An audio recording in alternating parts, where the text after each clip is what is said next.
ನನ್ ಮಗ ಆಗಿ ಸ್ವಲ್ಪನಾದ್ರೂ ಅಸೂಯೆ ಅಹಂಕಾರ ಹೊಟ್ಟೆ ಕಿಚ್ಚು ಅನ್ನೋದನ್ನ ಬೆಳೆಸ್ಕೊಳ್ಳೋ. ನಾಗರಾಜು ಯೋಗರಾಜು ಇಬ್ರು ಅಣ್ಣ ತಮ್ಮಂದ್ರು, ಯಾವುದೇ ಕಾರಣಕ್ಕೂ ಒಂದಾಗ್ಬಾರ್ದು. ಅವರಿಬ್ರು ಆ ಜನ್ಮ ಶತ್ರುಗಳಾಗೇ ಇರ್ಬೇಕು ಅಂತ ಎಷ್ಟೋ ವರ್ಷಗಳಿಂದ ನಾನು ಬೆಂಕಿ ಹಚ್ಚಿ ತುಪ್ಪ ಸುರಿತಾ ಬಂದಿದ್ದೀನಿ. ಇದಕ್ಕೆ ನನ್ನ ಪರಿಶ್ರಮ ಎಷ್ಟಿದೆ ಅಂತ ಗೊತ್ತಿದೆಯೇನೋ ನಿಂಗೆ? ಗೊತ್ತಿದ್ಯಮ್ಮ, ಅದಕ್ಕೆ ಅಲ್ವಾ ನಾನು ನಿಯತ್ತಾಗಿರೋದು. ಏಯ್, ರಾಜ ಆಗಿರ್ಬೇಕು ಅಂದ್ರೆ ನಿಂತರ ಬರೀ ನಿಯತ್ತಾಗಿದ್ರೆ ಸಾಲ್ದು ಕಣೋ. ನಂತರ ಕುತಂತ್ರಿಯಾಗಿರೋದು ಕಲ್ತ್ಕೋಬೇಕು. ನಿನ್ನನ್ನ ಈ ಮನೆಗೆ ರಾಜ ಮಾಡ್ಬೇಕು. ಇಡೀ ಆಸ್ತಿಗೆ ನಿನ್ನನ್ನ ವಾರಸ್ದಾರ ಮಾಡ್ಬೇಕು. ನನ್ ಕೊನೆ ಉಸಿರಿರೋವರೆಗೂ ಇಲ್ಲಿ ಆಳ್ವಿಕೆ ನಡೆಸ್ಬೇಕು. ಇದು ನನ್ ಕನ್ಸು ಕಣೋ. ಆದ್ರೆ ನನ್ನ ಆಸೆಗೆ ನಿರಾಸೆ ಮಾಡ್ಬೇಕು ಅಂತ ಮಂದಾರ ತುಂಬಾನೇ ಹೊಂಚಾಗ್ತಾ ಇದ್ದಾಳೆ.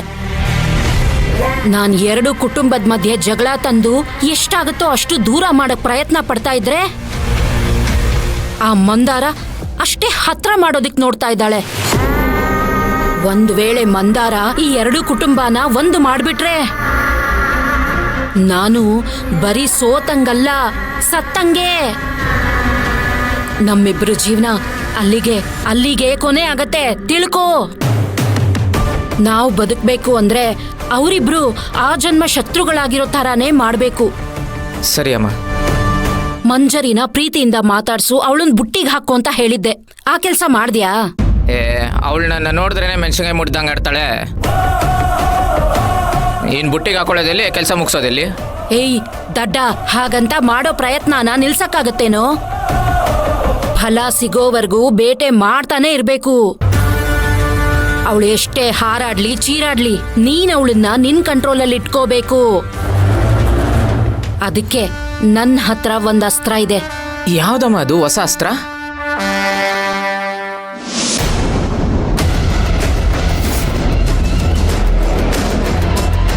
ಇದೇನಮ್ಮ ಇದು? ಇದೇ ನನ್ ಹೊಸ ಅಸ್ತ್ರ. ತಾಳಿ? ಹೌದು, ತಾಳಿನೇ. ಇದನ್ನ ಮಂಜರಿ ಕುತ್ತಿಗೆಗೆ ಕಟ್ದೆ ಅಂತ ಇಟ್ಕೋ. ಅವಳ ಹಾರಾಟ ಚೀರಾಟ ಎಲ್ಲ ಮುಗ್ದೋಗುತ್ತೆ. ಜೀವನ ಪೂರ್ತಿ ಅವಳು ನಿನ್ ಕಾಲ್ ಕೆಳಗಡೆ ನಾಯಿ ತರ ಬಿದ್ದಿರ್ತಾಳೆ. ಮಂಜರಿ ನಮ್ ಕೈಗೆ ಬಂದ್ಮೇಲೆ ನನ್ ತಮ್ಮ ಯೋಗುನು ಏನು ಮಾಡಕ್ಕಾಗಲ್ಲ.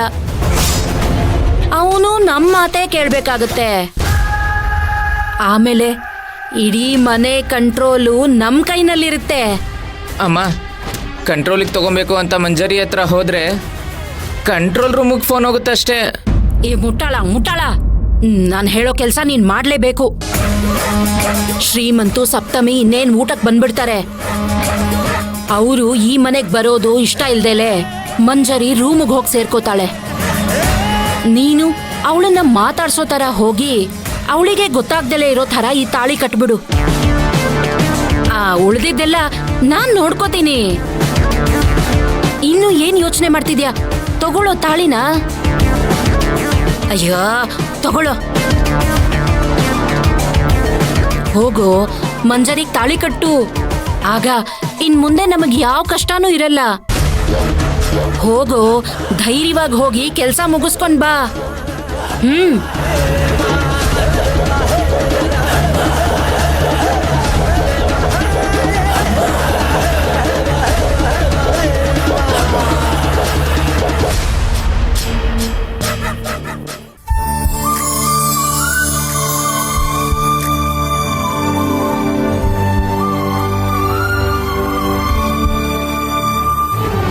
ದೇವ್ರೆ, ಶ್ರೀಮಂತು ಸಪ್ತಮಿ ಮದುವೆ ಆದ್ಮೇಲೆ ಮೊದಲನೇ ಸಲ ಮನೆಗೆ ಊಟಕ್ಕೆ ಬರ್ತಾ ಇದ್ದಾರೆ. ಅವ್ರಿಗಿಷ್ಟ ಆಗತ್ತೆ ಅಂತ ನಾನು ಬಗೆ ಬಗೆ ಅಡುಗೆ ಮಾಡಿಟ್ಟಿದ್ದೀನಿ. ಅವರಿಬ್ರು ಸಂತೋಷವಾಗಿ ಊಟ ಮಾಡಿ ನೆಮ್ಮದಿಯಾಗಿ ಮನೆಗೆ ಹೋಗ್ಬೇಕು. ಈ ಎರಡೂ ಮನೆ ಮಧ್ಯೆ ಇದ್ದ ದ್ವೇಷ ಕಡಿಮೆ ಆಗಬೇಕು, ಪ್ರೀತಿ ವಾತ್ಸಲ್ಯ ಹೆಚ್ಚಾಗಬೇಕು.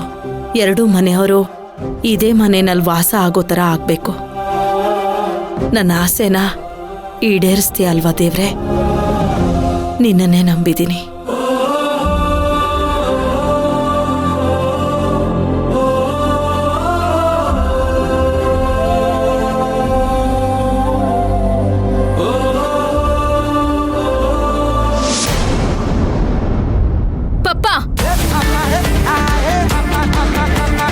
ಕೇಳ್ಪಟ್ಟಿದ್ ನಿಜಾನಾ?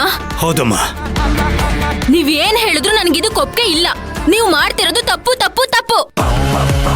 ಇಲ್ಲ ಮಂಜು, ನಾನು ಹೇಳೋದ್ ಸ್ವಲ್ಪ ಕೇಳಮ್ಮ. ಏನ್ ಕೇಳ್ಬೇಕು ಅಂತ? ಆ ಜಿಪುಡ್ ಕುಮಾರನು, ಆ ನೀರ್ ಹಾಕೋ ಬಿಕಾರಿ ಸಪ್ತಮಿನು ಮನೆ ಕರೆದು ಊಟ ಹಾಕಿ ಅತಿಥಿ ಸತ್ಕಾರ ಮಾಡ್ಬೇಕು ಅಂತ ತೀರ್ಮಾನ ಮಾಡ್ಕೊಂಡಿದ್ದೀರಾ ಅಲ್ವಾ? ಹೌದಮ್ಮ. ನಾನ್ ಅವ್ರಿಗೆ ಸೇವೆ ಮಾಡಿ ಕೆಲ್ಸದೋಳ್ ತರ ನಿಂತ್ಕೊಬೇಕಾ? ಅದಂಗಲ್ಲ ಮಂಜು. ಇನ್ ಹೇಗೆ ಪಪ್ಪ? ನೀವು ಅವ್ರಿಗೆ ಊಟ ಹಾಕೋದಕ್ಕೂ ಮುಂಚೆ ನನಗ್ ಸ್ವಲ್ಪ ವಿಷ ಕೊಟ್ಬಿಡಿ. ನಾನ್ ಸತ್ತು ಸ್ವರ್ಗ ಸೇರ್ಕೋತೀನಿ. ಆಮೇಲೆ ಬೇಕಿದ್ರೆ ನಿಮ್ ಅಣ್ಣನ್ ಮಗನು ನಿಮ್ ಸೊಸೆನು ಕರೆದು ಮೃಷ್ಟಾನ್ನ ಭೋಜನ ಬಡಿಸಿ 100 ವರ್ಷ ಚೆನ್ನಾಗಿರಿ ಅಂತ ಹಾರೈಸಿ ಕಳ್ಸಿ, ಸರಿನಾ? ಮಂಜು, ಏನಮ್ಮ ಇದು? ನೀನು ಈ ತರ ಮಾತಾಡಿದ್ರೆ ಪಪ್ಪನಿಗೆ ಎಷ್ಟು ಸಂಕಟ ಆಗುತ್ತೆ ಗೊತ್ತಾ? ನಿಮ್ ಸಂಕಟ ನನಗೆ ಅರ್ಥ ಆಗುತ್ತೆ, ಆದ್ರೆ ನನ್ ಸಂಕಟ ನಿಮಗೆ ಅರ್ಥ ಆಗ್ತಿಲ್ಲ ಅಷ್ಟೇ. ಸಂಕಟ ಆಗ್ತಿದೆ ಮಂಜು, ಆದ್ರೆ ನನ್ನ ಪರಿಸ್ಥಿತಿನ ನಾನು ಯಾರಿಗೆ ಹೇಳಿ? ನಾನು ಈ ಟೈಮ್ನಲ್ಲಿ ಏನು ಮಾಡದೇ ಇರೋ ಥರ ಆಗೋಗಿದೆ. ಆ ಶ್ರೀಮಂತ್ ಸಪ್ತಮಿನ ಮನೆ ಕರ್ಕೊಳಕ್ ಮಾಡ್ತಾ ಇದ್ನ, ಊಟ ಹಾಕಿ ಸತ್ಕಾರ ಮಾಡಕ್ ಒಪ್ಕೋತಾ ಇದ್ನ. ಈಗ ನಮ್ಮ ನಸೀಬ್ ಕೆಡ್ತಾಗಿದೆ. ಆ ಶ್ರೀಮಂತಗೆ ಪ್ರಮೋಷನ್ ಸಿಕ್ಕಿದೆ, ಎಕ್ಸಿಕ್ಯೂಟಿವ್ ಇಂಜಿನಿಯರ್ ಆಗಿ ಬಂದಿದ್ದಾನೆ. ಈಗ ಅವನು ನಮ್ಮ ಹಣೆ ಬರಹ ಬರೆಯೋ ದೇವರಾಗಿದ್ದಾನೆ. ಅವನು ನಮಗ್ ದೇವ್ರಾ? ಹೌದು ಮಂಜು, ಆ ಶ್ರೀಮಂತು ಮನ್ಸು ಮಾಡಿದ್ರೆ ನಮ್ಮ ಲೈಸೆನ್ಸ್ ಅನ್ನೇ ಕ್ಯಾನ್ಸಲ್ ಮಾಡಬಹುದು. ಒಂದೇ ಒಂದು ಸೈನ್ ಹಾಕ್ಲಿಲ್ಲ ಅಂದ್ರೆ ಕೋಟ್ಯಾಂತರ ರೂಪಾಯಿ ಲಾಸ್ ಆಗುತ್ತೆ. ನಾವು ಬೀದಿಗೆ ಬರಬೇಕಾಗತ್ತಮ್ಮ. ಆ ಶ್ರೀಮಂತು ಯಾವಾಗ್ಲೂ ನನ್ನ ಮೇಲೆ ದ್ವೇಷ ಸಾಧಿಸ್ತಾನೆ ಇರ್ತಾನೆ. ಈ ಟೈಮ್ನಲ್ಲಿ ನಾವು ತಿರುಗಿಬಿದ್ರೆ ಕೆಲಸ ಕೆಟ್ಟೋಗುತ್ತೆ. ಹೇಗಾದ್ರೂ ಕೆಟ್ಟೋಗಿರೋ ಅವನ ತಲೆನ ಈಗ ಸರಿ ಮಾಡಬೇಕು. ಅದಕ್ಕೆ ನಿಮ್ಮಮ್ಮ ಊಟಕ್ಕೆ ಕರಿತೀನಂದಾಗ ನಾನು ಬೇಡ ಅಂತ ಹೇಳಲಿಲ್ಲ, ಒಪ್ಕೊಂಡೆ. ಮಂಜು, ಕಾರ್ಯವಾಸಿ ಕತ್ತೆ ಕಾಲಿಡಿಲೇಬೇಕು. ಅದಕ್ಕೆ ಇದೆಲ್ಲ. ನಿನಗಿಷ್ಟ ಇಲ್ಲ ಅಂದ್ರೆ ನೀನು ಬರಕ್ ಹೋಗ್ಬೇಡ, ನೀನು ಇಲ್ಲೇ ಇರು.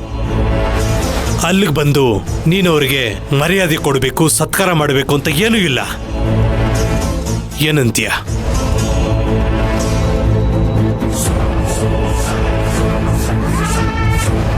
ಸರಿ ಪಪ್ಪ, ನಾನ್ ಬರಲ್ಲ, ನೀವು ಹೋಗಿ. ಮಂಜು, ನೀನು ಆರಾಮಾಗಿರು, ಸರಿನಾ?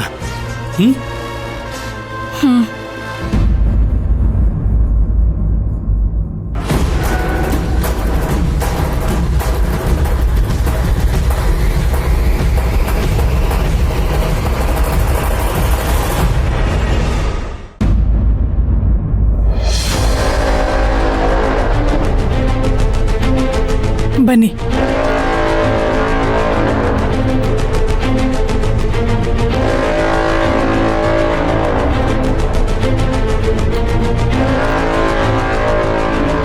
ರೀ, ಏನಾಯ್ತು ನಿಮ್ಗೆ?